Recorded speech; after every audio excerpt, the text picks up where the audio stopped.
Այս ամենի վերջը տեսնում է բարեպաշտ հայերը, անձնասեր հայերը, հավատ ունեցող հայերը հավաքվեն իրարել, ելնեն պայքարեն, պաշտպանեն իրենց հայրենիքը։ Այս ինչ որ կա Սարգսը, հասկանալի է, Ղուկասյանը նմանանի բաներ չի արել, սա տեսակի կռիվ է, տեսակի կռիվ է։ Իշխանությունների հետ պայմանավորվեք եւ դա արժանա դեր ազատության։ Իմ արունը, իմ կարտը ցույց չի տալիս նմանատիպ ապրելակերպ, երբ որ բացեք իմ կենսագրականը, օրը սպաբելիս գրված է մաքուր ճիշտ հայրենասեր բայրադաշտի տղա։ Ես էլ նույնն եմ ու դենց կմնա։ Պարոն Ղուկասյան, Դու համի խառնում եք։ ձեզ առաջադրում փաստաթղթեր։ Դե հա թողնեն ինչքան կսեն։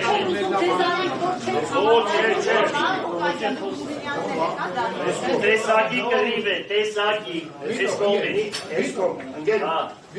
Տեսակի պայքար է։ Ընտանեկական Ղուկասյանների վրա հորուկղորը սրել են, սաղ ասկու երամիտ անել։ Ինչ ասեն, ոչինչ բան չկա։ Մի դադեք, որ չդադվեք, Աստվածաշունչն ասում է, մի դադեք, որ չդադվեք։ Ինչ բրտեք ձեր չանաղ, են գուկա ձեր կդալը, սպասեք, կկա ժամանակ, ամեն մեկը իր արածի համար պատասխան կտա։ Ես է Հայաստանի Հանրապետությունը։ Հաջողություն անել։ Աստված մեզ հետ է, Աստված է ճանաչում։ Զանգերը բաց է, մեր փակ է։ Գնացին։ Աստված հայրը։